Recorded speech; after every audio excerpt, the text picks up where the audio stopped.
Assalamualaikum warahmatullahi wabarakatuh. Perkenalkan, nama saya Syifa Citra Madini dengan NIM 2300018070.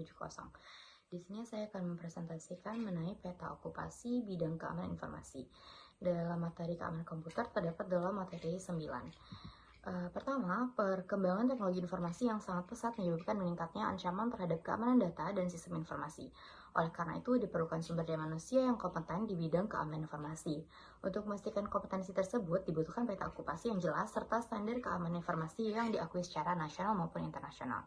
Peta okupasi bidang keamanan informasi berfungsi sebagai panduan dalam menentukan peran, tanggung jawab, dan kompetensi yang harus dimiliki oleh tenaga kerja di bidang ini. Peta okupasi bidang keamanan informasi sendiri itu adalah pemetaan berbagai jenis profesi atau peran kerja yang berkaitan dengan perlindungan sistem, jaringan, dan data dari ancaman keamanan, baik internal maupun eksternal. Peta okupasi ini membantu menentukan jalur karir di bidang keamanan informasi, menyesuaikan kompetensi dengan standar nasional dan internasional, serta menjadi acuan sertifikasi dan uji kompetensi. Peta okupasi di bidang keamanan informasi itu terdapat beberapa, yaitu yang pertama adalah Cyber Security Analyst. Berfungsi untuk memantau, menganalisis, dan merespon ancaman keamanan cyber. Tugas utamanya adalah untuk monitoring sistem dan jaringan, analisis serangan cyber, penerapan kontrol keamanan. Lalu ada auditor keamanan informasi, yaitu bertugas untuk melakukan evaluasi dan audit terhadap sistem keamanan informasi organisasi. Tugas utama itu adalah audit keamanan sistem informasi, penilaian kepatuhan terhadap standar keamanan, dan penyusunan rekomendasi perbaikan. Lalu ada SOC Analyze, itu adalah Security Operation Center, itu bertanggung jawab terhadap pemantauan keamanan secara real time. Tugas utamanya adalah monitoring log dan insiden keamanan, insiden handling, dan pelaporan insiden keamanan. Lalu selanjutnya ada Information Security Officer, bertujuan mengelola kebijakan dan tata kelola keamanan informasi. Tugas utamanya adalah penyusunan kebijakan keamanan informasi, manajemen risiko, serta koordinasi keamanan organisasi. Lalu analisis standar keamanan informasi terdapat beberapa juga, seperti SKKNI atau Standar Keamanan Kompetensi Kerja Nasional Indonesia. SKKNI sendiri merupakan standar kompetensi kerja yang ditetapkan oleh pemerintah Indonesia sebagai acuan nasional dalam pengembangan kompetensi tenaga kerja. Perannya adalah menetapkan unit kompetensi keamanan informasi, digunakan sebagai dasar sertifikasi BNSP, menjamin kesesuaian kompetensi dengan kebutuhan industri. Keterkaitannya dengan peta okupasi adalah SKKN ini menjadi dasar kompetensi untuk Cyber Security Analyst, SOC Analyst, dan Auditor Keamanan Informasi.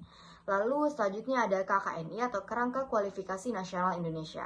KKNI sendiri adalah kerangka penjenjangan kualifikasi kompetensi yang menyetarakan pendidikan, pelatihan, dan program kerja. Jenjang KKNI di bidang keamanan informasi itu ada D3, D4, S1, itu untuk level 5 dan 6, S2, S3 itu untuk level 7, 8, dan 9. Keterkaitan dengan okupasi adalah KKNI menentukan level jabatan, yaitu Junior Security Analyst, Security Officer, dan Auditor Keamanan Informasi. Lalu ada ISO IEC 27001 dan ISO IEC 27002. ISO IEC 27001 adalah standar internasional untuk sistem manajemen keamanan informasi (SMKI). Sedangkan ISO IEC 27002 memberikan panduan kontrol keamanan. Jadi tujuan dari ISO 27001 adalah menjaga kerahasiaan, keutuhan, dan ketersediaan informasi, mengelola resiko keamanan informasi, meningkatkan kepercayaan pemangku kepentingan.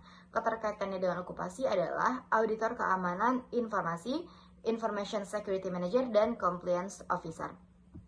Lalu ada standar KAMI atau Keamanan Informasi BSSN. Standar KAMI merupakan alat evaluasi yang dikembangkan oleh Badan Cyber dan Sandi Negara atau BSSN. Untuk mengukur tingkat kesiapan keamanan informasi dan organisasi, karakteristik standar KAMI itu berbasis ISO 27001, digunakan di instansi pemerintah, menilai tata kelola, resiko, dan pengelolaan keamanan informasi. Keterkaitan dengan okupasi adalah relevan untuk auditor keamanan informasi, IT governance, dan risk analysis. Itu saja materi dari saya. Terima kasih. Wassalamualaikum warahmatullahi wabarakatuh.